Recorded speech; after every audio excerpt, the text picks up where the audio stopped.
días, maestras, maestros, público en general. La Asociación Mexicana de Matemática Educativa, la AME, la Escuela Normal de Naucalpan y el Comité Interamericano de Educación Matemática les dan la más cordial bienvenida al segundo día de actividades de este segundo Congreso Internacional de la Enseñanza y el Aprendizaje de las Matemáticas, esperando que cada conferencia y taller que se dé el día de hoy se aproveche en su formación y capacitación y que se vea reflejado en su práctica del día a día. Me complace saludar al maestro Alfredo García Delgado de la Escuela Normal de Naucalpan, quien junto a su servidora moderará esta primera conferencia del día. Buen día, maestro. Adelante. Buenos días a todos, bienvenidos.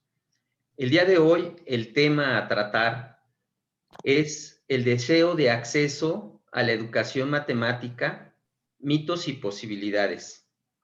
Bien,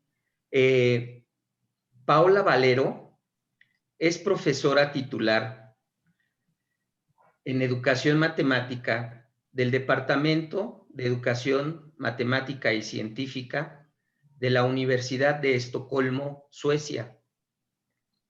Actualmente es la directora del programa doctoral RELMAS, Relevancia en Educación Matemática y Científica, financiado por el Consejo de Investigación de Suecia.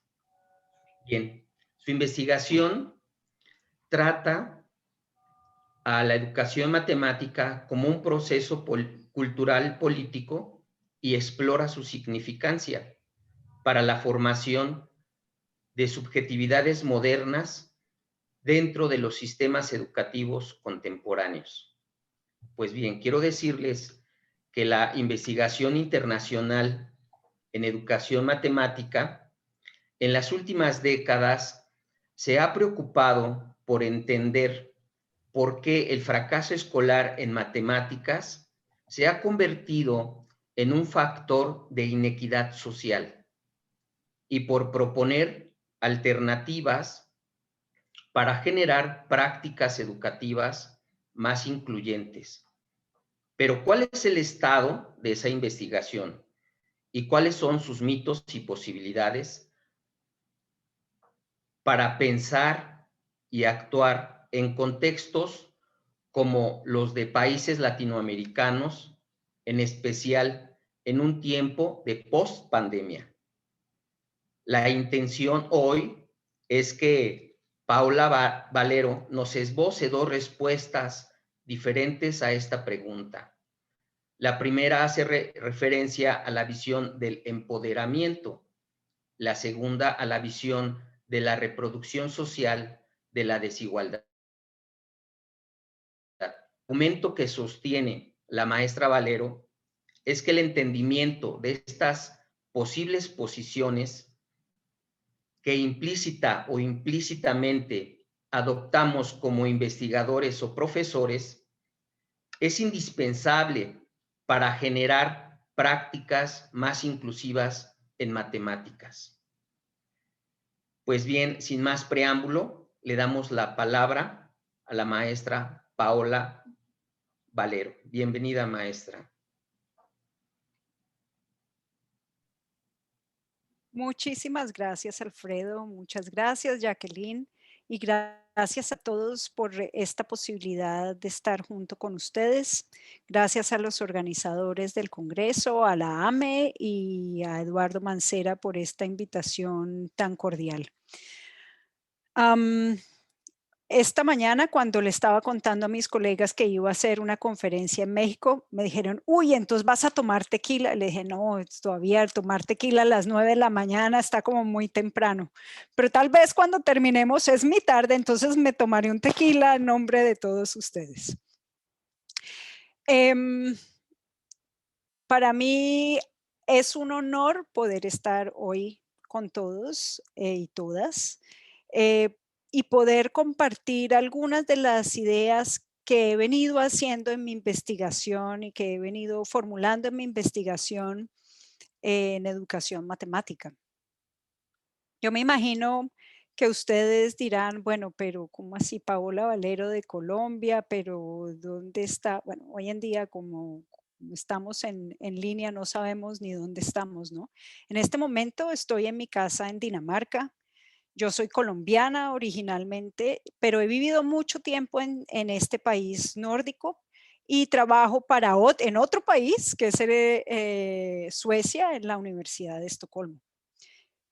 Y la razón por la cual hace muchos años decidí viajar de Colombia, de Bogotá, mi ciudad, a Dinamarca, fue porque en este país hay una persona cuya investigación al final de los 90s era bastante, estaba surgiendo y era una investigación que me llamó mucho la atención y era la investigación del profesor Ole Skofsmose y la idea de la educación matemática crítica como aquella posibilidad de poder conectar la formación matemática del ciudadano con la posibilidad de poder tener una posición que ve el funcionamiento de las matemáticas en la sociedad y que hace preguntas sobre cuál es la importancia de una competencia matemática para la formación ciudadana.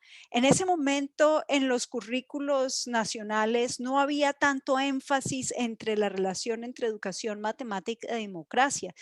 Sin embargo, a partir de la década de los 90, en muchos países del mundo, esto empezó a ser, esta formulación de esta relación empezó a ser mucho más explícita.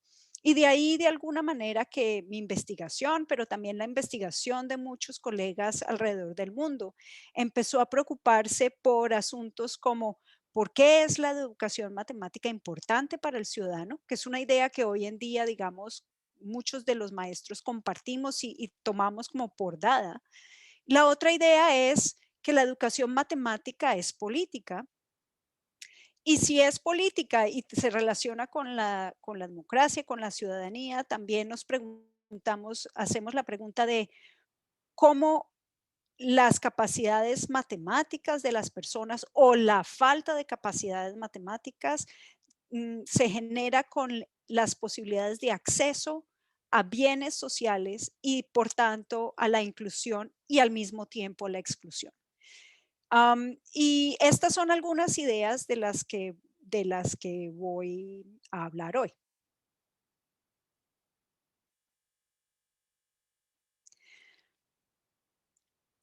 Cuando estamos en el aula, tenemos muchos deseos y muchos problemas.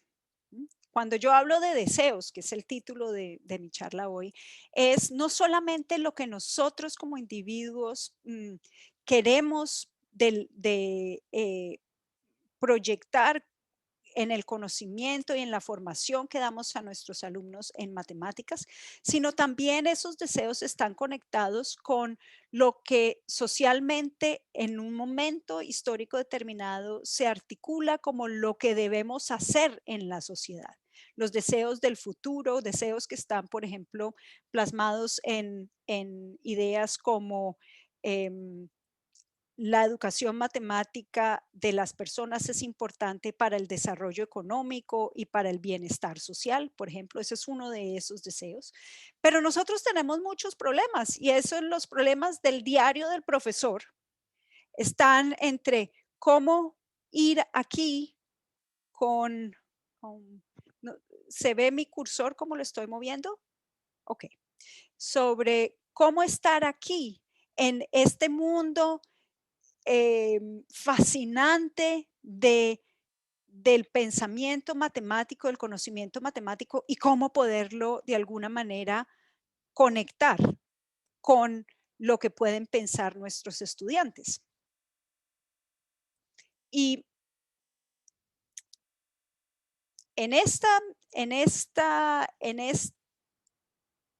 ir y venir entre deseos y problemas, tenemos que entender algunas cosas importantes que creo que ustedes han visto en muchas de las presentaciones que tuvieron ayer y las otras presentaciones que tendrán luego en el día de hoy y mañana. Y es cómo esa idea de las matemáticas se transforma en matemáticas escolares. Parte de la investigación que yo hago diría o dice que aunque estas matemáticas escolares están relacionadas con estas matemáticas, las matemáticas escolares no son idénticas al conocimiento matemático. Y eso quiere decir que cuando estamos hablando de matemáticas escolares, que es de lo que yo voy a hablar, los conocimientos, objetos y procesos matemáticos de alguna manera se transforman en contenidos que hacen parte de los currículos. Y esto pues es lo que podríamos llamar desde la perspectiva de la escuela francesa, también desde la perspectiva de la socioepistemología, toda la transformación de contenidos y la transposición didácticas. Pero además, esos cambios de los objetos y procesos tienen que ver con didácticas específicas, es decir, con cómo estamos haciendo los procesos de comunicación en el aula para permitirle a los alumnos relacionarse con ese contenido. Pero el otro elemento, y hasta ahí no he dicho nada absolutamente nuevo que nadie no hubiera escuchado hasta el momento. Pero una cosa que es importante, que creo que para mí se volvió muy claro en la serie de investigaciones que hicimos con colegas colombianos en toda la década de los años 2000, 2010, es que esos conocimientos y objetos matemáticos, cuando están transformados en el currículo y entran al espacio de la escolaridad. Esos se subordinan a la lógica de la escuela como una institución social y en un contexto cultural e histórico. Y esta idea quiero que la tengan clara porque la invitación que yo voy a hacerles hoy es una invitación a pensar en cómo ese mundo que es la escuela, el contexto de nuestra enseñanza y aprendizaje tiene una significancia para nuestra labor como maestros. Entonces, tomemos un caso. Alfredo mencionó la pospandemia. De pronto llegaron unos invitados invisibles a nuestras vidas, bueno, invisibles y al mismo tiempo muy palpables, que hicieron evidentes procesos o la fragilidad de nuestra vida, de nuestra salud, de nuestras sociedades, que hicieron evidente las desigualdades tan grandes que tenemos en nuestras sociedades, que hicieron evidente la importancia de una conexión, y conexión no solamente como conectividad, que es lo que estamos haciendo hoy, por ejemplo, de podernos ver a través de unos computadores, sino también la importancia de relación, que muchas veces damos por sentada cuando estamos frente a frente con nuestros alumnos y con nuestros colegas. Pero también ese corona hizo muy evidente las dificultades de acceso que tenemos y la inseguridad en general de nuestra vida. Entonces podríamos decir, bueno, y toda esta situación nos ha afectado y podríamos decir, sí, nos tocó a todos ser los supermaestros que tuvimos que pasar a digitalizar nuestra enseñanza y tratar de lograr alcanzar a nuestros estudiantes como pudiéramos, incluso en situaciones donde no hay computadores y apenas si hay un teléfono para poder hacer nuestra enseñanza. Pero yo creo que lo más importante de este asunto es ver que, que esta situación hace que las situaciones políticas, económicas de la sociedad que están metidas dentro de la escuela tienen un impacto directo en lo que nosotros hacemos como profesores de matemáticas. Y entonces, ¿cómo pensamos y entendemos eso? Esa es digamos, mi pregunta para hoy. Ay, esta cosa. Entonces, la invitación que les quiero hacer es justamente una invitación a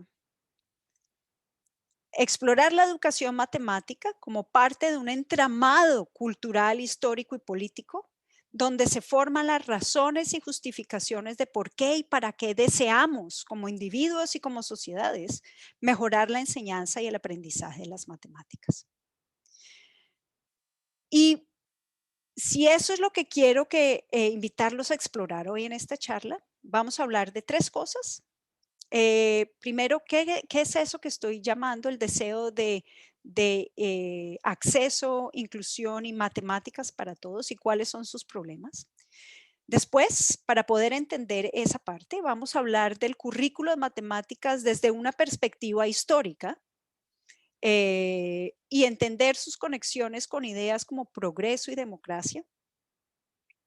Y tercero, como una especificación de lo anterior, es entender cómo la educación matemática está relacionada con visiones particulares de quién es y quién debe ser un ciudadano que sea competentemente, matemáticamente competente.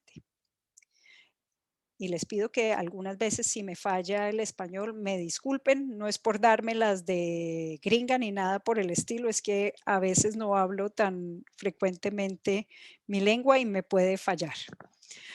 Bueno, entonces continuemos. Una primera, hay una observación que creo que es la observación que viene de la investigación y que para mí es la observación que me hace entrar en el cuestionamiento tanto del currículo como la formación del ciudadano desde una perspectiva histórica. Y es que a medida que ha pasado el tiempo en el siglo XX han emergido de manera más contundente afirmaciones que expresan el deseo de las matemáticas para todos. Esto es muy claro en los currículos, en las formulaciones curriculares en distintos sitios en los Estados Unidos, por ejemplo, en Colombia, y supongo también que en México, aunque la conexión de lo que estoy diciendo para el caso mexicano y la diversidad de los casos mexicanos es algo que ustedes van a hacer porque desafortunadamente no es mi especialidad. Pero lo que esto quiere decir es que el creciente deseo político que se expresa en muchos documentos porque más personas tengan más competencia en matemática resulta muy paradójicamente conectado con la constatación de que cada vez hay un mayor fracaso escolar en matemáticas.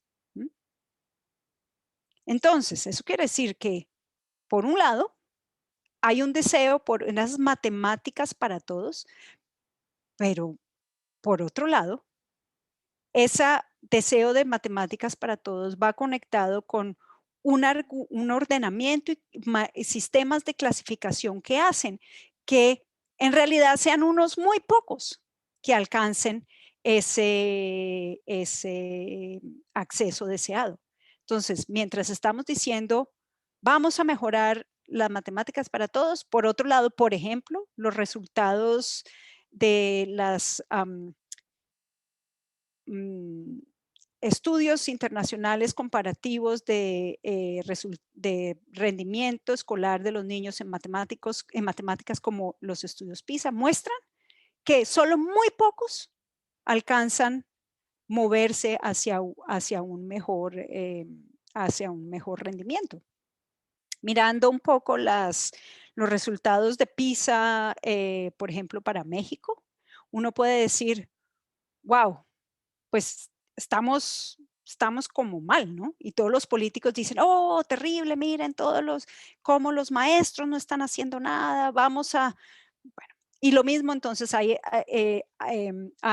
enunciados comparativos entre los países latinoamericanos, es como una competencia de ver quién sale mejor o quién no sale o quién sale peor. Entonces, esa situación paradójica de ese deseo, lo que nos constata es que en realidad cuando decimos todos, en realidad estamos hablando de unos muy pocos. Y yo creo que esta idea es muy importante para nosotros como maestros de construir y de analizar críticamente, porque yo creo que muchas veces como maestros, ¿quién no se va a adherir a la idea de que queremos que a tantos como sea posible de nuestros estudiantes que entiendan matemáticas, que tengan unos buenos resultados? Pero al mismo tiempo sabemos que eso no es posible.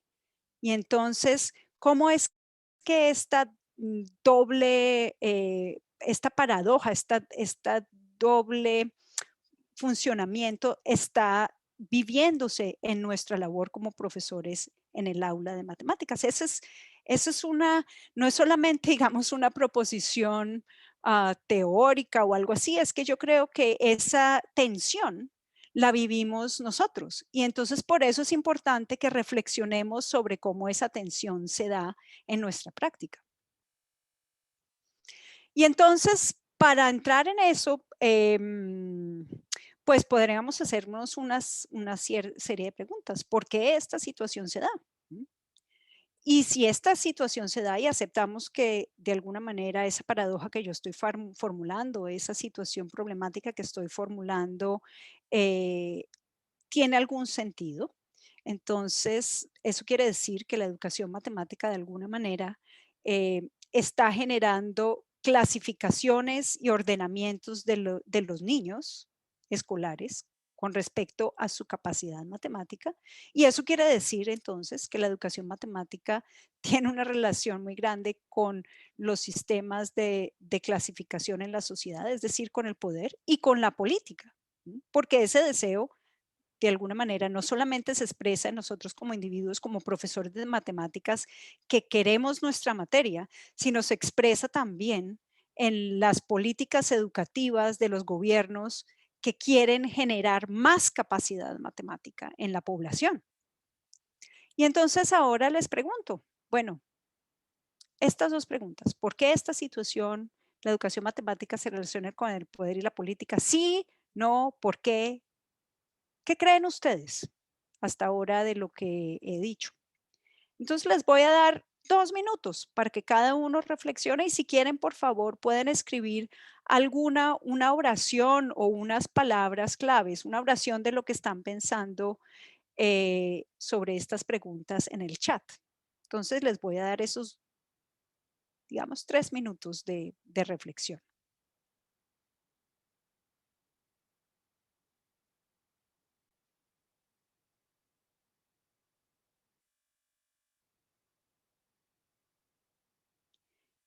Y mientras tanto, cuando ustedes escriben, le he pedido a Alfredo y a Jacqueline que por favor miren lo que se está escribiendo en el chat. Ay, yo también lo puedo ver aquí. Para que hagamos algunos comentarios sobre esto.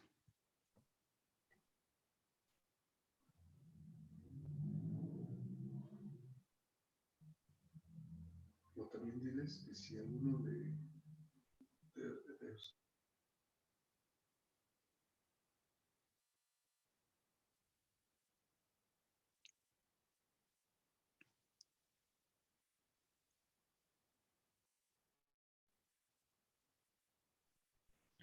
Bien, maestros, también si alguno de ustedes gusta participar de forma verbal, solamente tenemos que activar la manita ahí, levantar la mano en el chat para que podamos activarles el micrófono. Pero creo que por ahora prefiero que tratemos de escribir algo porque así más personas pueden participar en este momento y luego venimos a las intervenciones verbales. Entonces, aquí por ahora, pues hay una cantidad de ideas que aparecen. Aparecen ideas como todo currículo tiene una intención y entonces hay personas que expresan la idea del currículo escondido. Hay otras personas que hablan de el Estado como controlador del currículo y organismos como la OCDE, que son quienes hacen las mediciones PISA, controlan de alguna manera, directa o indirectamente, lo que es posible hacer o lo que se desea que se haga en la educación. Pero también tenemos respuestas como las capacidades que una persona puede adquirir al aprender matemáticas, como que es indispensable para la vida, como la toma de decisiones, pero también que las matemáticas mismas tienen un efecto en la toma de decisiones políticas y en la generación de sistemas políticos. Entonces, digamos que toda esta cantidad de puntos de vista creo que expresan muchas de ¿cómo se dice? De los matices de esta reflexión de educación matemática y poder. Y yo creo que lo interesante, fíjense, es que tal vez muchos de ustedes son muy jóvenes, pero los que somos más viejitos y otros que son más viejitos se acordarán que hace, tal vez en la década de los 80 y al principio de los 90, no era tan frecuente pensar en esa conexión entre educación matemática y poder y democracia. De hecho, cuando al principio del trabajo de Ole Skoutsmose, cuando él empezó a hablar de esa conexión, la gente lo miraba como raro, como decía, este señor, ¿de qué está hablando? Pero fíjense que hoy en día ya esta idea es mucho más frecuente dentro del repertorio de ideas que tenemos como maestros y como investigadores en la educación matemática. Entonces, continuemos un poco. Creo que para poder entender muchos de estos matices que estuvieron presentes en las respuestas que ustedes dieron, para mí es importante mirar dos aspectos. Uno es entender el currículo escolar de matemáticas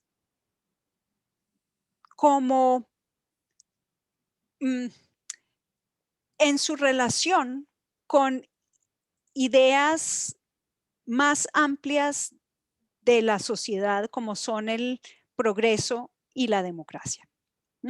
Y para esto, la estrategia que voy a utilizar es un poco mirar históricamente la manera como ese currículo de matemáticas se ha configurado y preguntarle y hacer la pregunta de qué otros movimientos importantes en la sociedad han sucedido que de alguna manera expliquen las condiciones en las que el currículo de matemáticas ha adquirido su significancia.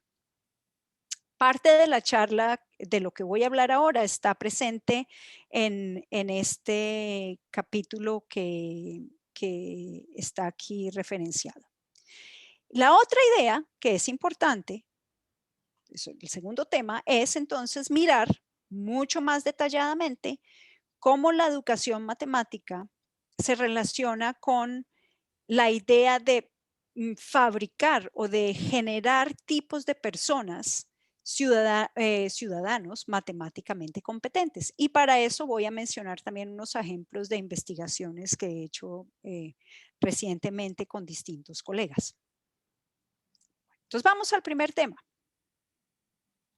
Y ahora vamos a un poquito a entrar en clase de historia. Pero lo que pasa es que fíjense que la clase de historia me pareció lindísimo cuando Jacqueline empezó la presentación de esta charla haciendo referencia a una cita de 1869. Y fíjense que es que muchas veces nosotros como profesores de matemáticas creemos de verdad como que estamos en el mundo platónico de las ideas, ¿no? Y muchas personas dicen, no, yo quiero ser profesor de matemáticas porque es que si soy profesor de matemáticas no necesito tener ninguna posición con respecto a ninguna otra cosa, porque en las matemáticas es el único campo donde no hay ni política, ni historia, ni todas esas cosas que son tan problemáticas. Lo que yo les voy a mostrar es que en ningún momento ninguna clase de matemáticas es apolítica y está por fuera de un contexto. Así nosotros, digamos, que tengamos que enfocarnos en las enseñanzas y las didácticas particulares para un propósito. Siempre la manera como yo quisiera que viéramos y empezáramos a entender algunas dimensiones de los que hacemos es al dejar entrar en nuestra sensibilidad y en nuestro entendimiento cómo ese contexto está entrando y está permeando la labor que nosotros hacemos, pero también las posibilidades de nuestros estudiantes. Y para eso vamos a mirar un poco a esta construcción histórica del currículo de matemáticas. Ahora, ustedes van a pensar, cuando yo construyo la idea que construyo basada en el análisis de varios procesos curriculares en distintos países, la pregunta que les hago de fondo para que la vayan pensando y cocinando aquí detrás de la cabecita es cómo ese proceso se dio en la historia de México. Entonces, nosotros podríamos pensar teóricamente que entender la noción de currículo, al menos desde tres perspectivas, ¿sí? El currículo es una lista de contenidos de estudio. Esa es una visión, digamos, muy simple. Otra visión más sofisticada, que es la visión que empezó a estar presente en el pensamiento curricular a partir de los años 1950, con el trabajo de Tyler en Estados Unidos, que se expandió como un modelo de pensamiento curricular en muchos países del mundo y que de alguna manera yo veo que han tomado personas como el pensamiento curricular de Luis Rico en España y más recientemente el pensamiento del currículo de matemáticas con las competencias de Mogens Nies en Dinamarca.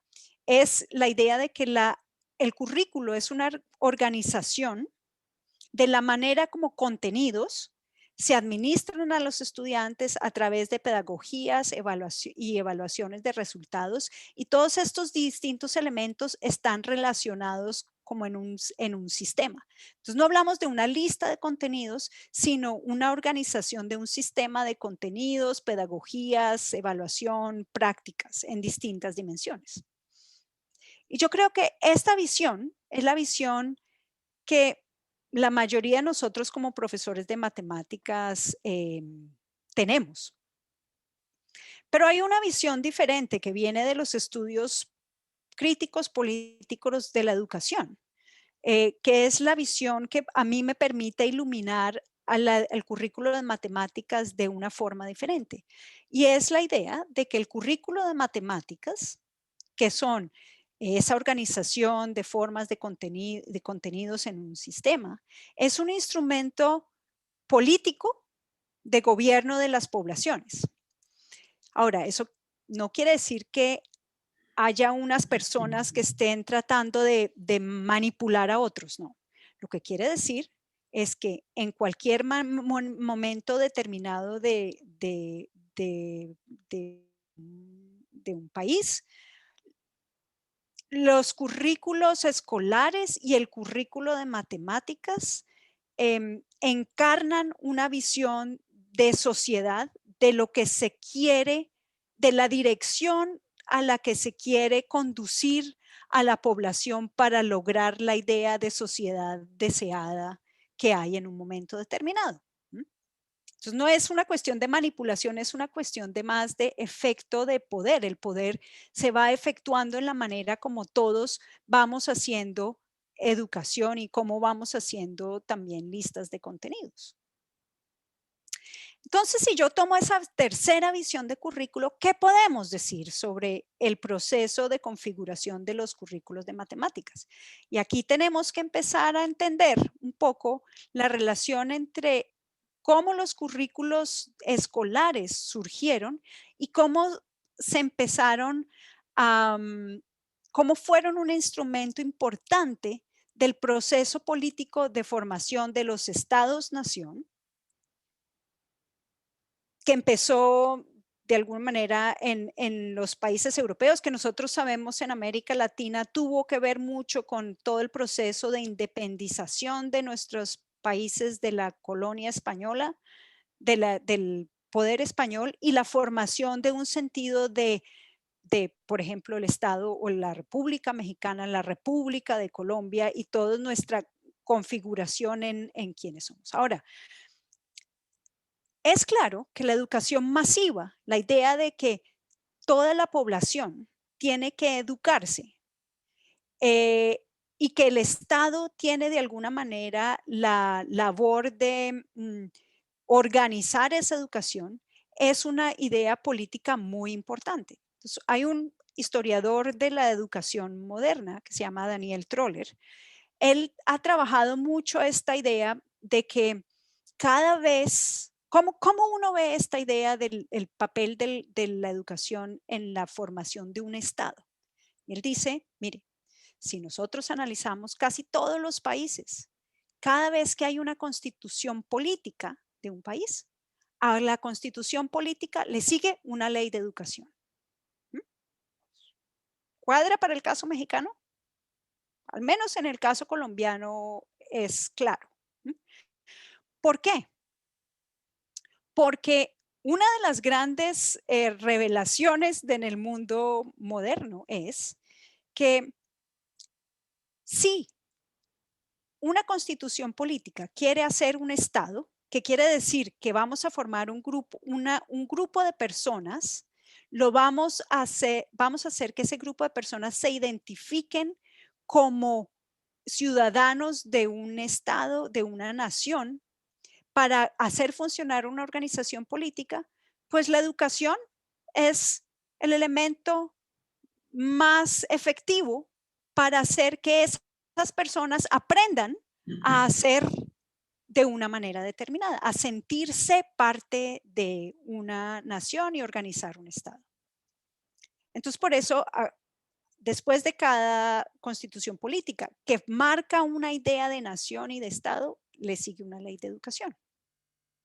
Y el currículo, en general, las leyes de educaciones están reglamentadas en currículos nacionales en la mayoría de los casos, y en los currículos nacionales están las distintas materias escolares, y las materias escolares tienen sus documentos especiales que regulan y escriben qué es lo que se desea en esas materias escolares, ¿no? Esos currículos entonces inscriben esas aspiraciones políticas sobre quién debería ser el ciudadano y ponen junto, oigan bien, lo que se desea como características morales de la persona, las características cognitivas que están más enfocadas en lo que las áreas del conocimiento van a dar a esa persona y los comportamientos que se esperan de esas personas. Entonces, un currículo, si uno empieza a leer el currículo de matemáticas, no como la lista de contenidos que tengo que dar, sino sino la articulación de qué caracteriza moralmente a este estudiante que yo voy a enseñar, qué lo caracteriza cognitivamente y qué se espera de su comportamiento, entonces tenemos una lectura muy diferente de esa otra dimensión del currículo en matemáticas, que es no solamente cuál es el conocimiento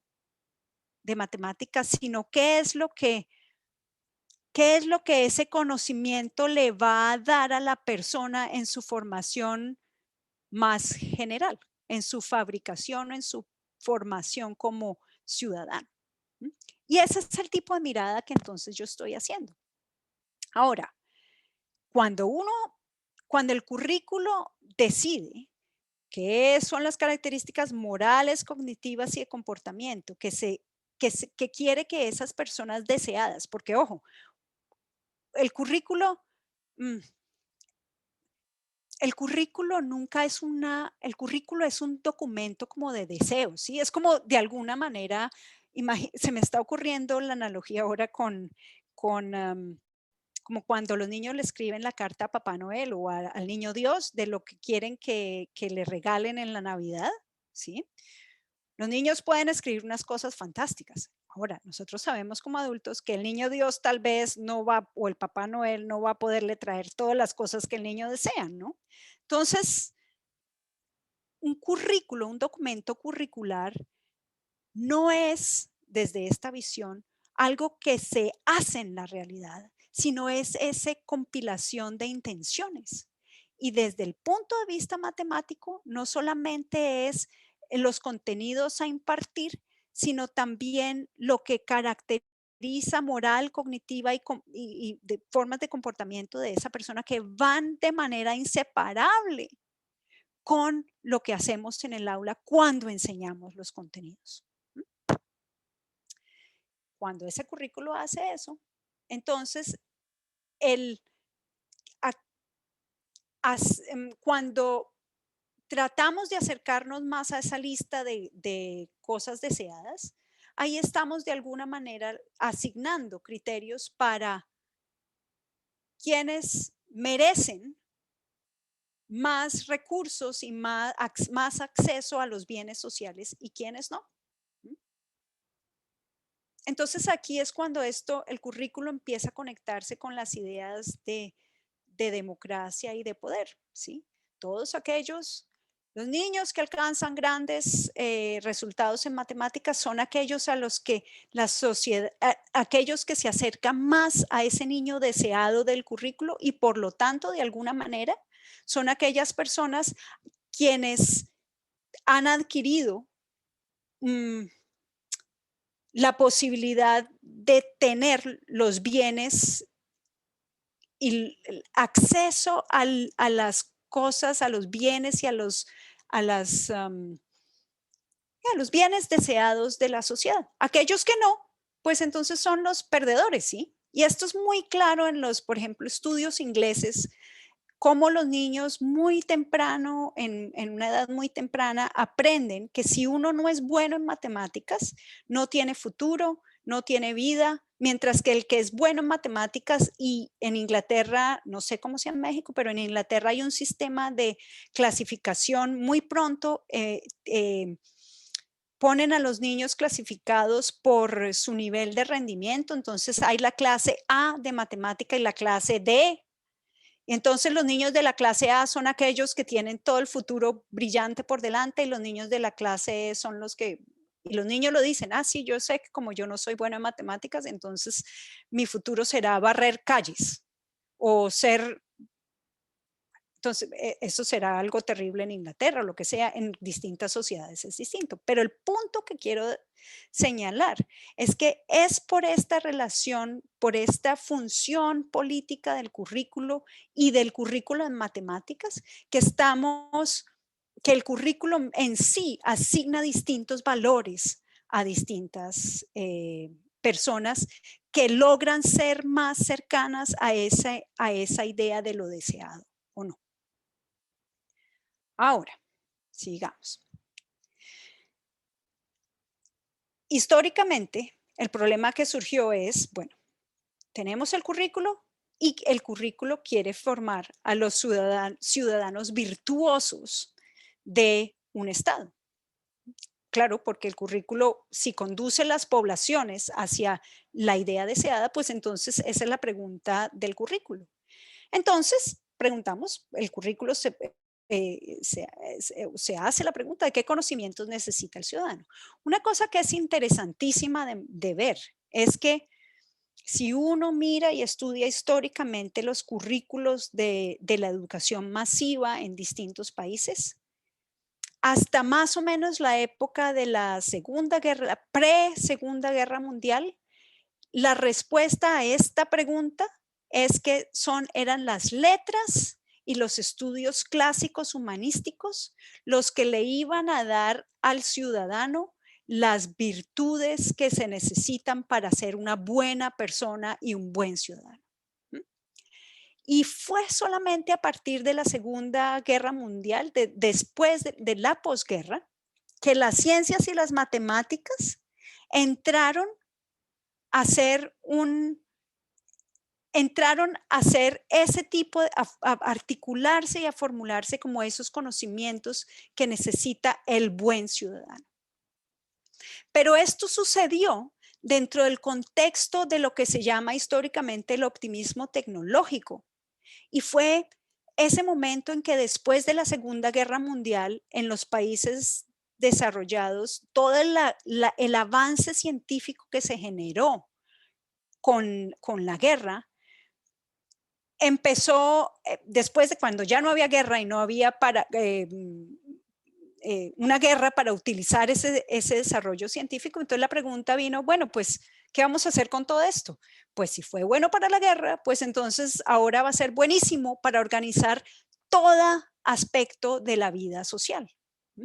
Y aquí entonces fue el momento en que en verdad las ciencias naturales, las ciencias sociales, tecnología tuvieron un impulso fuertísimo en empezar a hacer el tipo de conocimientos para organizar racionalmente las sociedades. En educación en particular, y no sé cómo sea el caso de México, pero en Colombia es muy claro cómo empezaron a venir ideas de la psicología a partir de los años 50, 60, la psicología piagetiana y los sistemas relacionados, de la psicología piagetiana en conjunción con distintas pedagogías y con una idea de sistema curricular para pensar el desarrollo cognitivo del niño y hacerlo ir de la mano de una compartimentalización del conocimiento de tal manera que lo que se le enseña fuera haciendo la evolución del desarrollo del pensamiento y del desarrollo cognitivo del niño. Entonces, este tiempo, a partir de los años 60, si ustedes miran y si vamos a mirar históricamente la educación matemática en México, en muchos otros países, uno puede ver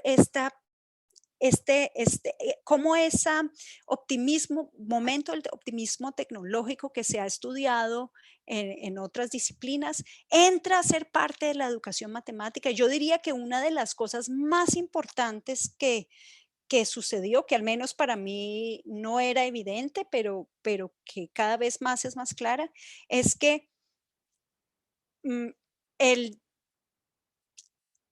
la expansión de la educación matemática se ha visto como una forma muy efectiva de manejar y de incrementar el capital humano de las naciones. Entonces, si miramos hoy en día y los comentarios que ustedes tenían sobre la OCDE, que de alguna manera maneja los contenidos y las formas la visión curricular casi, pues este manejo no tiene solamente que ver con que es que vamos a ser gente mejor para matemáticas por las matemáticas mismas, sino hay un interés de alguna manera económico muy fuerte en este momento. Y eso es una de las características de alguna manera de la educación matemática en este momento. Es que cuando estamos haciendo matemáticas y estamos haciendo la mejor pedagogía, no es solamente estamos iluminando la mente de los niños matemáticamente, sino que también estamos contribuyendo al desarrollo, a que esas personas sean potenciales mejor fuerza laboral para el mercado, mercado.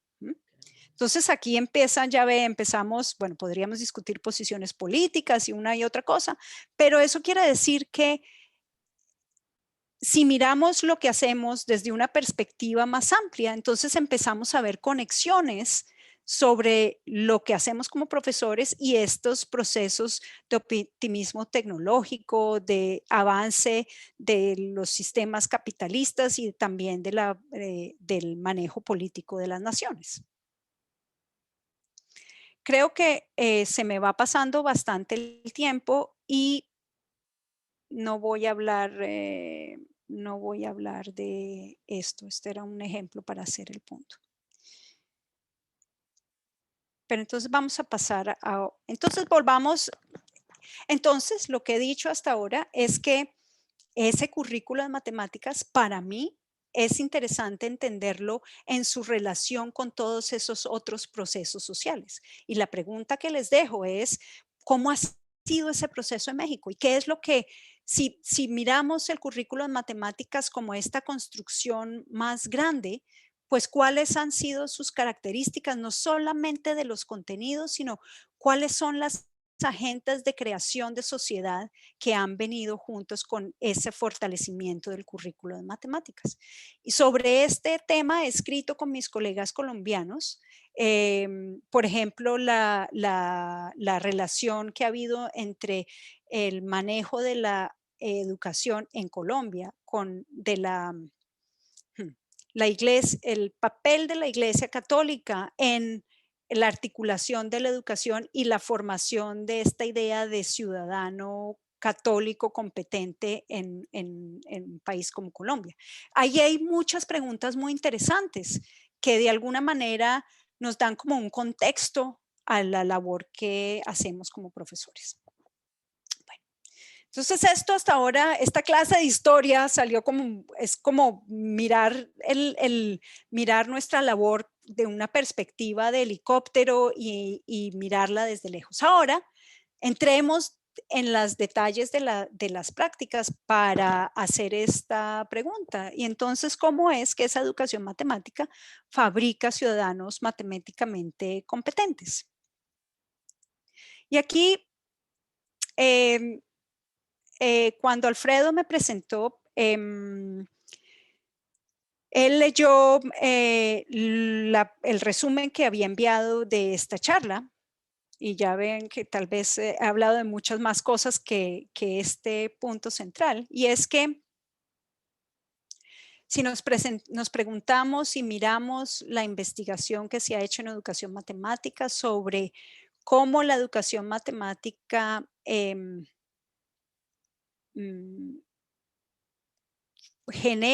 forma a los ciudadanos, entonces es muy fácil identificar como dos posiciones en general.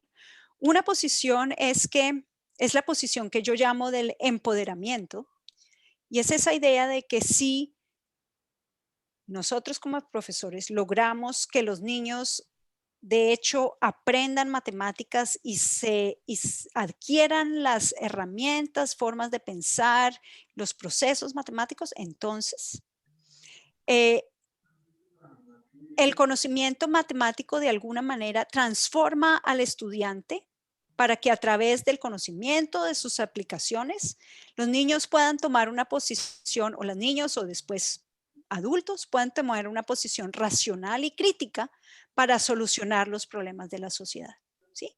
Y esto es una idea que ahora es está muy en boga de alguna manera, tanto en los documentos curriculares como en la manera como nosotros como profesores hablamos del poder de las matemáticas para iluminar, ilustrar y empoderar a las personas, ¿no? Pero esta es solamente una visión, y yo creo que es una visión que, aunque tiene, es muy interesante y es muy poderosa porque, claro, sí, nos muestra que de alguna manera, como ustedes decían en los comentarios, cuando podemos actuar racionalmente, mirar cómo los impuestos, los sistemas de impuestos funcionan, también entender informaciones en esta sociedad compleja que vienen de manera presentada de manera matemática, podemos tener un mayor conocimiento que nos permite actuar de forma más delicada. Y de alguna manera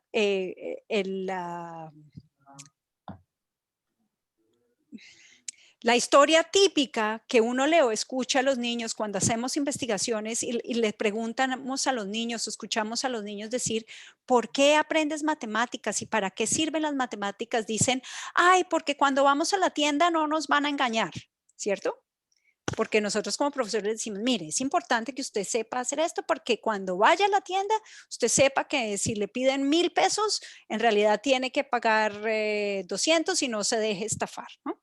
Bueno, hoy en día, al menos aquí en Suecia, en Dinamarca, nadie paga más con dinero, así que eso ni siquiera funciona porque todo el mundo pone una tarjetita o el teléfono, ping, ping, ping, y paga sin tener nada que ver con cambios de monedas ni nada por el estilo. Pero digamos que esa es una idea muy fuerte para nosotros y para muchos de nosotros es una idea muy positiva porque nos mueve a hacer mejor la labor que hacemos. Pero al mismo tiempo, y este es el otro lado de la moneda, podríamos decir que si bien hay un empoderamiento, es en la posibilidad de que distintas personas adquieran, distintos niños puedan participar en los procesos de la educación matemática, tienen que ver con cómo en el aula se reproducen las desigualdades existentes en la sociedad y que tienen un impacto en las posibilidades de los niños para poder aprender o no matemáticas. Además, porque nosotros mismos como profesores, de alguna manera, también podemos ser reproductores de estas desigualdades sociales sin quererlo. Sabemos que en la investigación existen apuntes sobre las diferencias de género. Creo que hoy mirando los resultados de PISA en México hay una diferencia bastante grande entre el rendimiento de niños y niñas en matemáticas en México y entonces uno se preguntaría ¿por qué? En países como Suecia o en Dinamarca, de hecho, esta brecha que existía en el rendimiento entre niños y niñas ya se ha igualado, ya no existe más. Es más, estamos en la situación contraria, donde ahora son las niñas casi quienes tienen mejor resultados escolares en matemáticas que los niños. Entonces uno se va a preguntar, ¿pero por qué? En nuestros países hoy en día, en Suecia y en Dinamarca, el tipo de personas que tienen peor rendimiento en matemáticas según las pruebas PISA y TIMSS, cuando incluso se corrigen los resultados para mitigar el efecto de los factores socioeconómicos, lo que más influye en el peor resultado es si los niños tienen si sus padres son inmigrantes o no, y si hablan una lengua diferente a la lengua de instrucción en sus casas. Y por ejemplo, es un resultado que no sé cuál es la situación en México, pero que me imagino puede hacernos preguntar sobre, por ejemplo, poblaciones de bajos recursos económicos, que son, por ejemplo, poblaciones y estudios que hemos hecho en Colombia, donde es muy claro que, por ejemplo, la visión que tienen los profesores de los niños como niños que no pueden aprender porque son pobres, influyen muchísimo en las posibilidades de participación de los niños en matemáticas. También hay toda la problemática con respecto a las poblaciones indígenas.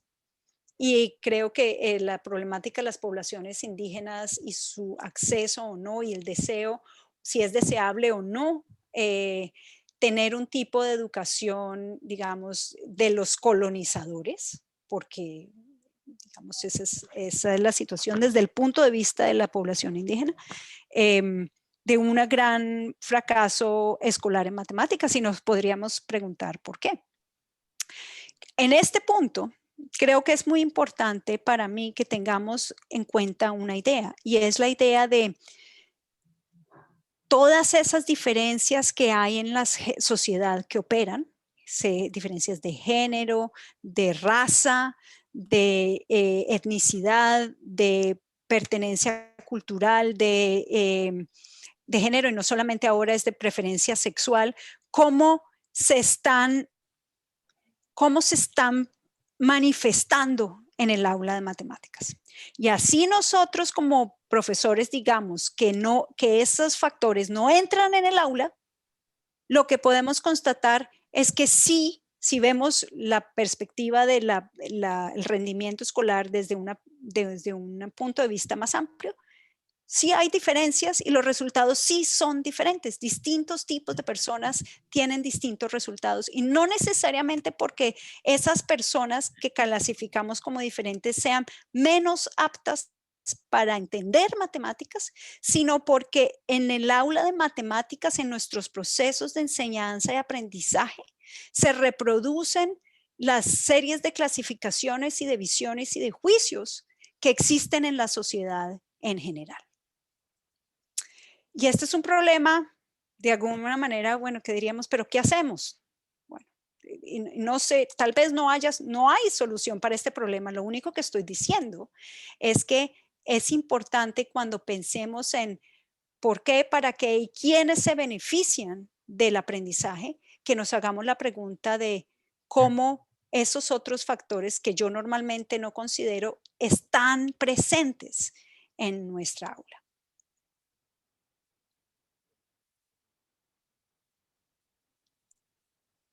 Ahora, voy a presentar un ejemplo, y creo que ya el tiempo se me va pasando muchísimo, de una investigación que Vanessa Franco Neto de la Universidad de Mato Grosso do Sul en el Brasil ha hecho con respecto a los libros de matemáticas para la enseñanza de las matemáticas en poblaciones rurales en el Brasil. Y esto es un ejemplo de cómo en los libros de texto de matemáticas, que son libros de texto que, digamos, implementan las ideas curriculares de matemáticas en el Brasil, se van generando estas clasificaciones a través de los contenidos y de las pedagogías matemáticas. Entonces, una de las primeras cosas que es interesante en los libros pequeños para los niños pequeños, en esa colección de libros rurales para enseñanza rural de matemáticas, es, por ejemplo, hay muchas de estas escenas que dicen, converse con sus amigos sobre lo que usted observa en esta comunidad. Y esta es una foto de, pues un dibujo de una comunidad rural. No sé ustedes qué observan, pero una de las observaciones es que es muy interesante cómo los niños están jugando, están felices, incluso algunos de los animales, cuando uno empieza a analizar sistemáticamente estas figuras, los animales sonríen, hay una personalización de los animales, pero una de las ideas es que ha analizado Vanessa es que el libro de texto utiliza una cantidad de estrategias de familiarización con los contextos de los niños y las articula con los contenidos matemáticos para hacer esta idea de que las matemáticas son útiles, pero son útiles de una manera particular. Y esta imagen de ese libro de texto ilustra muy bien esta diferencia.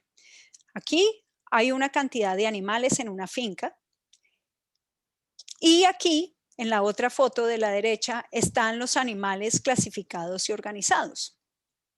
Y entonces la pregunta es, ¿dónde es más fácil ver cuántos animales hay? si en la foto de la izquierda o en la foto de la derecha. Y la respuesta obvia es en la foto de la derecha.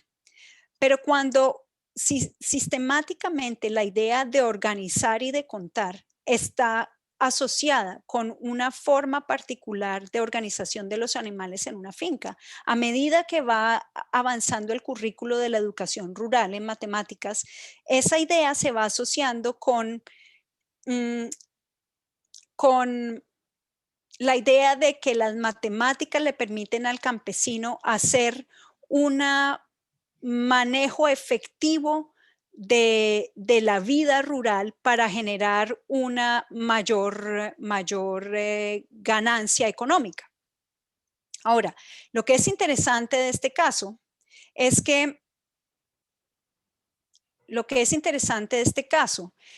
que ese currículo de matemáticas fue generado por los movimientos sociales que querían hacer una matemática no para una comercialización de la vida rural, sino más una matemática para las necesidades de la población en sus formas de vida rural.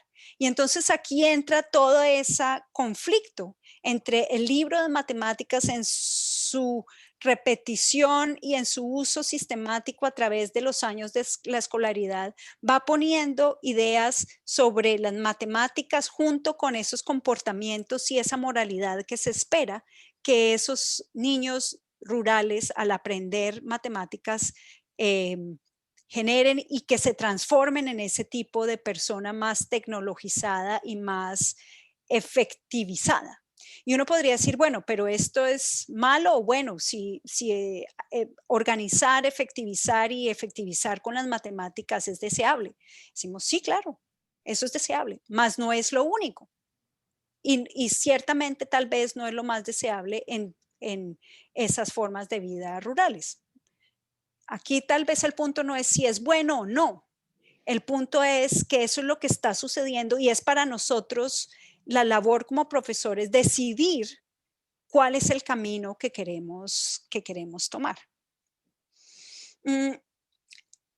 Voy a hablar muy cortamente de estas imágenes, pero otro estudio que hicimos con los colegas brasileños fue el estudio de los currículos y libros de textos comparativos entre Suecia y Brasil. Y quiero hacerles notar estas imágenes. Una de las cosas que fue muy interesante es que hoy en día en un libro de texto, matemáticas con imágenes, con texto, con cálculos, los libros de texto no son solamente matemáticas. Y una de las cosas que notamos muy claramente era nosotros al mirar los libros brasileños veíamos imágenes de este tipo. ¿Sí? Aquí abajo, las familias felices. En cambio, los libros suecos estaban muy llenos de algo que les llamó la atención a los brasileños, que era imágenes de deporte. Y si ustedes se fijan aquí, muchas mujeres en situaciones, digamos, de deporte fuerte, que era una idea como muy contraria a los libros de texto de matemáticas brasileños, donde sistemáticamente las niñas se presentan las niñas y las mujeres se presentan como en un papel subordinado a la labor y a los roles que se le asignan a hombres que aparecen en los libros de texto. Entonces, todo el análisis que hacíamos de estas diferencias es que en estos libros de texto, perdón, voy a pasar esto rápido y los voy a marear porque quiero terminar ya, es que en los libros de texto veíamos un ciudadano sueco que es un resolutor de problemas, que está preocupado por el medio ambiente, que vive una vida sana y activa y es un ser que toma decisiones racionales. Mientras que el análisis sistemático de los libros brasileños nos mostraba que el ciudadano brasilero asegura unos recursos primero para sí, para su familia y después para el público. Y es un hombre o una mujer principalmente posicionado como un consumidor cuyo papel es aprender la economía, las matemáticas para ser parte de un desarrollo económico del país. Y si ustedes se dan cuenta, los libros de matemáticas que en principio tienen contenidos similares, tienen dos mensajes muy diferentes sobre ¿Qué es lo que se espera que esos niños que aprenden esas matemáticas con esos currículos, con esos libros, en quiénes se van a convertir? Entonces, para terminar, ¿qué es lo que he dicho y cuáles son esos mitos y posibilidades? Entonces, espero haber mostrado y apelado a la idea de que las matemáticas escolares, si creemos que son un campo de conocimiento neutral, en realidad yo diría que ese currículo, esas matemáticas escolares y el currículo de matemáticas no es un campo neutral, sino es un campo donde estamos haciendo constantemente relaciones de poder porque estamos relacionando conocimiento matemático con formas de ser, de pensar, con moralidades y con normas de comportamiento en espacios y en tiempos determinados. Ese creciente deseo por expandir las matemáticas del cual hablamos y al cual apelamos, también significan una mayor selección y clasificación de las personas. Y entonces surge la pregunta de cómo las prácticas de la educación matemática se relacionan con las posibilidades de inclusión y exclusión. Entonces, un mito puede ser el mito de que vamos a mejorar siempre y las posibilidades están entre lo que se puede y lo que son los retos, y es que este problema lo vamos a continuar teniendo.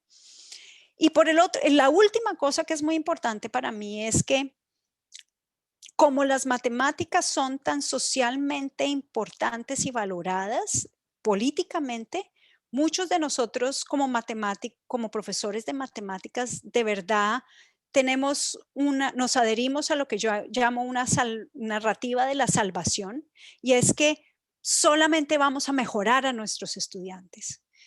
Pero yo creo que esa pregunta, eso no lo hacemos porque nosotros seamos malos, no, es nuestra mejor deseo e intención, pero al mismo tiempo creo que es nuestra labor preguntarnos por en qué dirección estamos formando a nuestros estudiantes y qué tipo de ciudadanos es que los estamos haciendo a través de esas experiencias que les proponemos en nuestra clase de matemáticas. ¿Ya? Y eso es todo, y disculpen que me emocioné hablando y tal vez me pasé mucho del tiempo. Muy bien, maestra Paola.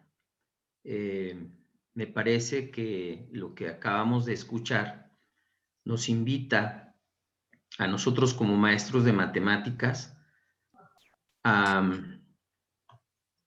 mirar estas ideas y reflexionar acerca de nuestra labor como profesores de matemáticas, y nosotros nunca vamos a poder ser neutrales, sino siempre tenemos que analizar este aspecto cultural y político. Y más que una recomendación acerca de qué camino es conveniente seguir, pues tenemos que revisar el terreno para que discutamos y podamos elegir o direccionar lo que nosotros queremos en la educación matemática en México.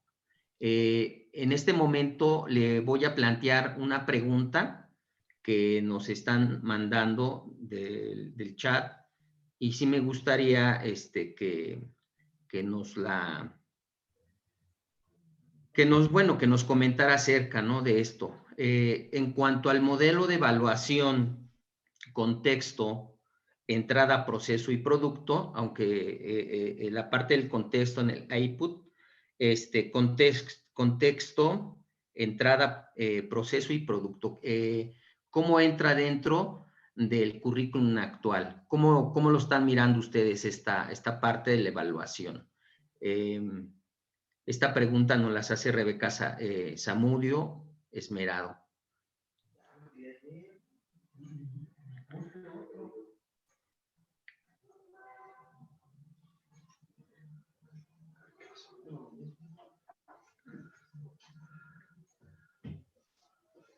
¿Ya te dijeron qué quieres hacer? No. ¿Puedes dar tu nombre, por favor? Ya, gracias. A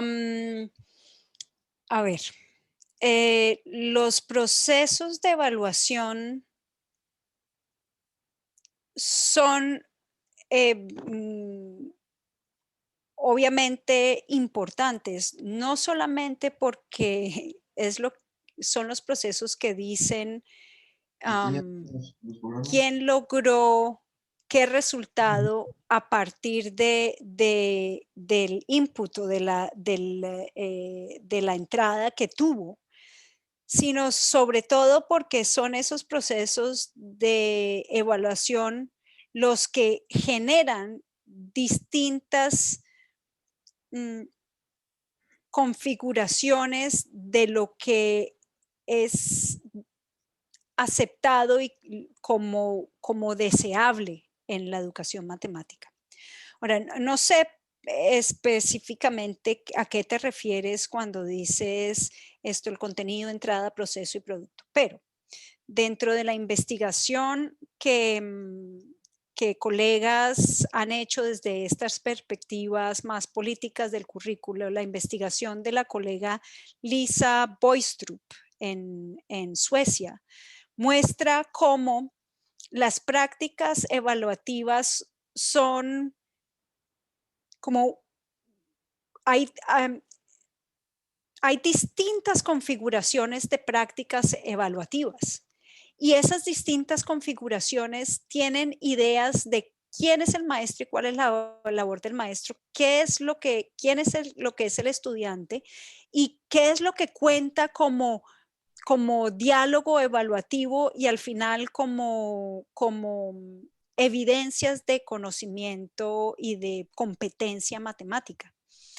Y ella ve esos distintos elementos de la evaluación formativa, sobre todo en el aula, como distintas instanciaciones de poder, ¿sí? Y son distintas instanciaciones de poder porque van a generar, esas configuraciones generan una visión muy diferente de lo que es posible en el aula y de lo que los niños sienten que es posible para ellos mostrar como conocimiento matemático. Entonces, yo no sé si lo que acabo de decir da respuesta a tu pregunta. Lo que digo es que en vez para mí la pregunta no es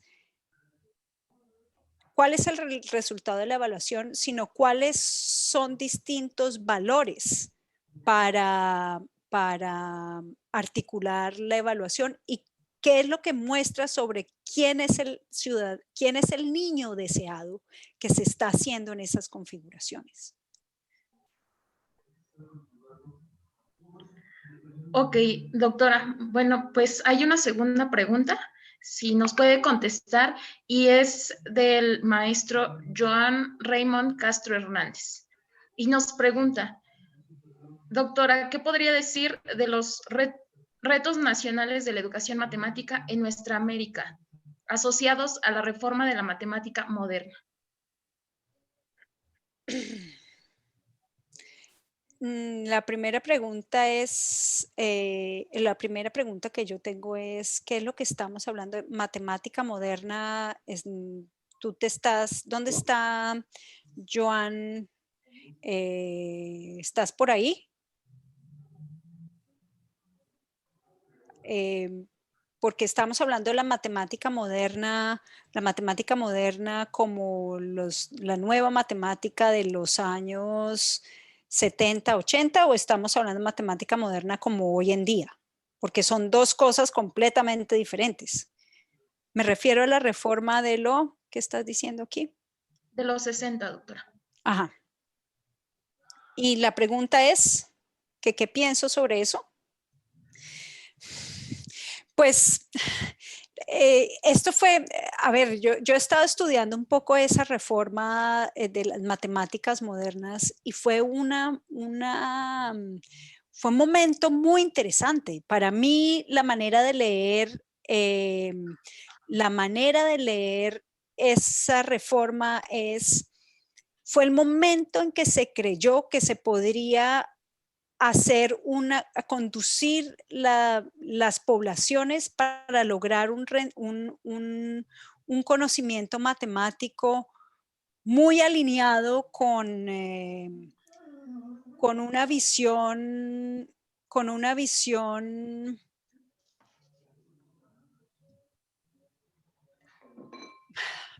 con una visión de las matemáticas basadas en fundamentos disciplinares. Ahora, una cosa que no es tan evidente para muchos, pero que es algo de lo que yo he estado mirando en mis investigaciones, es la pregunta de ¿por qué surgió esa reforma de las matemáticas modernas? ¿Cuál es la configuración histórica social en la que esa reforma fue posible? Y nuevamente, uno tiene que empezar a ver cómo organismos internacionales, como en ese momento no era la OCDE, pero la organización, se me pierde, la organización precedente a la OCDE y otros organismos internacionales fueron quienes financiaron el seminario de Royaumont, que es el que se ve como uno de los seminarios que inició o que cristalizó esa reforma de las matemáticas modernas. Y eso es súper interesante porque entonces viene la pregunta, pues la reforma de las matemáticas modernas ¿tenía que ver solamente con matemáticas? No, para mí esa reforma de las matemáticas modernas fue un intento muy grande por hacer un mejoramiento del capital humano en distintas naciones. Ahora, fue un experimento interesante y ya sabemos cuáles han sido las consecuencias. Para mí, la pregunta interesante, y he visto por aquí algunas de los comentarios, es cómo eso tiene que ver con todo el avance de la idea del progreso, una idea de iluminismo, de una idea de ciencia y tecnología muy fuerte, que digamos tiene unos aspectos muy positivos, pero que tiene otra cantidad de aspectos muy negativos cuando lo miramos desde una perspectiva, por ejemplo, colonial de la aniquilación de distintos conocimientos y la aniquilación de distintas formas de ser matemáticas que no se alinean con la forma de ser, digamos, matemática esperada, con las matemáticas con la M mayúscula, y ustedes escucharán al profesor Ubiratán de Ambrosio hablar en la última sesión. Yo creo que esa es uno de los grandes retos que está todavía presente en América Latina. Como por un lado, la educación matemática nos hace la promesa de el desarrollo de la manera como los países desarrollados, Europa, Estados Unidos, han llevado el desarrollo, y las limitaciones fuertísimas que ese modelo tiene hoy en día y la posibilidad de inventarnos otras maneras de ser matemáticamente que generen otras posiciones de desarrollo. Entonces la pregunta sigue siendo súper política, ¿sí? Porque por un lado, claro, hay un acceso a una cantidad de formas que sabemos que son importantes, formas de generación de conocimiento, de tecnologías, pero al mismo tiempo es lo mismo que nos permite, yo diría que nos sigue haciendo descartar gran parte de nuestra población por no ser lo suficientemente matemática tecnologizada, y entonces estamos haciendo, como reproduciendo las grandes fallas de los mismos países desarrollados, que hoy en día el cambio climático está explotando, está haciéndonos ver como grandes fallas de ese proceso y de ese proyecto de desarrollo. Eso fue una respuesta muy larga. Perdón. Muy bien, doctora. Otra pregunta más que nos hace el profesor Joan Raymond Castro Hernández, y él nos comenta acerca de que si el poder es transferible o se construye, el poder se transfiere o se construye con los actores. ¿Qué nos podría decir respecto a eso?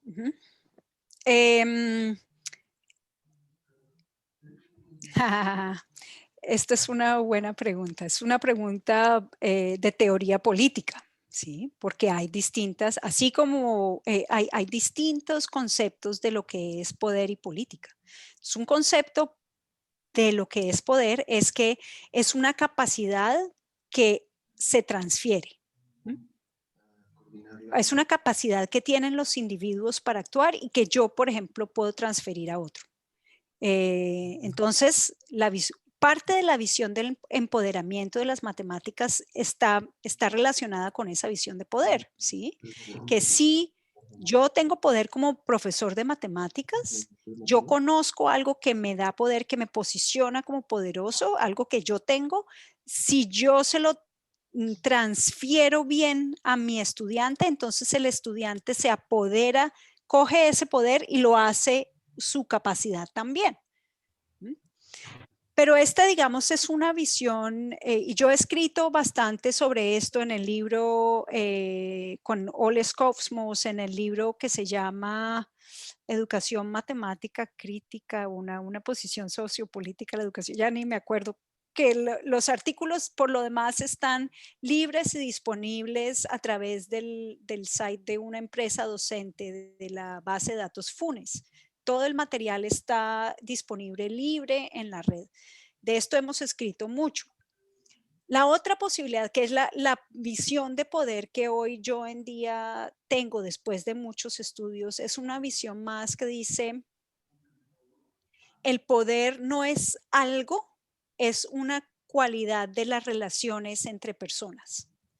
Y entonces, la pregunta para la educación matemática no es si alguien tiene o no el conocimiento matemático, sino cómo, digamos, utilicemos el término en una serie de relaciones entre profesores y maestros, construimos posiciones y posibilidades de relacionarnos entre nosotros y con ese conocimiento para hacer algo con artefactos y en situaciones determinadas. Entonces, sí, digamos que esa visión de poder como algo, como ya dije, no es algo en sí, es las características que tienen distintas relaciones. Cuando el conocimiento está de por medio, en este caso para nosotros el conocimiento matemático, ahí es donde estamos viendo poder. Y entonces eso nos hace las preguntas de ¿qué efecto de poder tiene que yo sistemáticamente como maestro diga, ay sí, pero bueno, investigaciones que ha mostrado el profesor que sistemáticamente le da a las niñas, o el profesor o la profesora que sistemáticamente le da a las niñas las tareas más fáciles y a los niños le hace las preguntas más difíciles? El punto no es si las niñas van a aprender menos que los niños, sino es también que a través de esas relaciones y con el conocimiento matemático, esos distintos grupos de niños van a aprender que sus capacidades y lo que pueden hacer es menos que lo que los otros pueden hacer, ¿sí? Entonces, fíjense que ahí no es necesariamente que los niños aprendieron más o menos, sino que en la relación entre profesor, maestro y posibilidades de aprendizaje se van haciendo, vamos construyendo esas posiciones diferenciales de poder.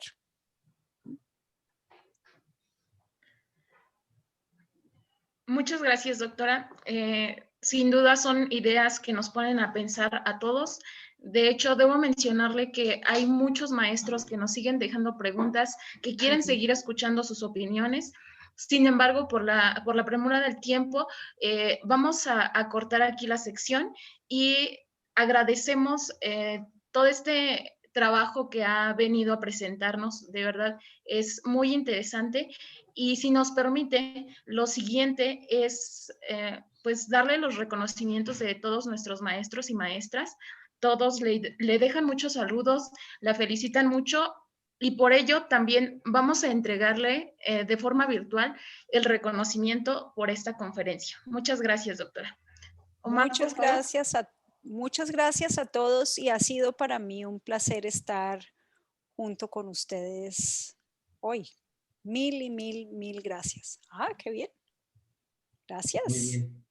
Pues bien, la Secretaría de Educación del Estado de México, la Escuela Normal de Naucalpan y la Asociación Mexicana de Matemática Educativa otorgan el presente reconocimiento a Paola Valero por impartir la conferencia magistral El deseo de acceso a la educación matemática, mitos y posibilidades, en el marco del segundo Congreso Internacional de la Enseñanza y el Aprendizaje de las Matemáticas, desarrollado los días 16, 17 y 18 de febrero de este año. Muchísimas gracias,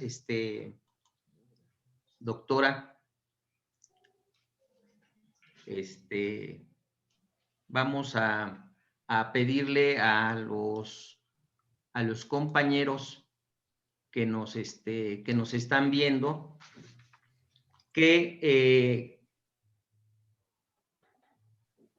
no sin antes comentarles que nos están viendo de España, de algunos estados como Oaxaca, Querétaro, San Luis Potosí, Puebla, Chiapas, Tlaxcala e Hidalgo, y obviamente el Estado de México. Algunos de los municipios del Estado de México, pues Valle de Bravo, Toluca, San Felipe del Progreso, Naucalpan, Tenancingo, Tlatlaya, Islahuaca, Ecatepec, Tejupico y Atlacomulco.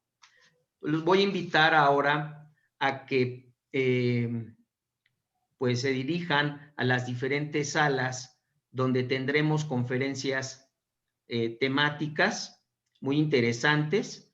Ya ustedes en su gafete elegirán la temática correspondiente y bueno, por mi parte le doy las gracias a todos por su atención. No sé si mi compañera Jacqueline quisiera comentar algo más.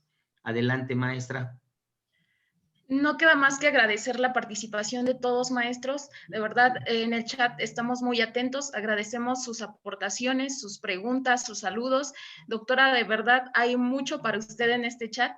La gente la recibe de forma virtual con mucha alegría y pues los saludos hasta donde esté usted. Un abrazo caluroso de parte de todo el equipo y pues que fue un gusto escucharla. Un abrazo a todos. Buen día. Gracias a todos. Y para terminar mi día, entonces me iré y me tomaré un tequila en nombre de todos mis colegas mexicanos. Gracias. Salud, doctora. Buen día. Buen día.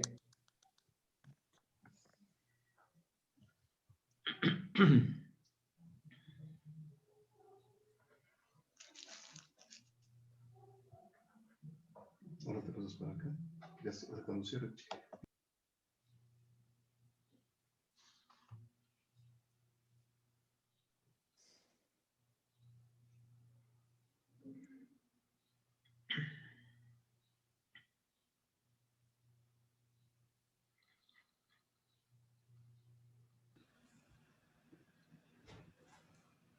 Explico, dile que sí, dile que...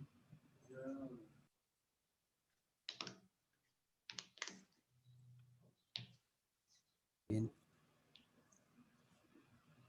Bien, buenos días a todos los integrantes que han participado en esta conferencia. Les recordamos que a partir de las 11 empiezan nuestras nuestras conferencias temáticas. Son 2 salas, en su gafete ya vienen los links. Agradecemos nuevamente a la doctora Paula Valero, muchas gracias por su aportación. Y les recordamos también que la AME tiene algunas dinámicas que va a haber, bueno, va a haber algunos reconocimientos para las personas que estén suscritas a nuestro canal. Ahí vamos a estar subiendo más adelante todas las conferencias que se van a dar en este congreso.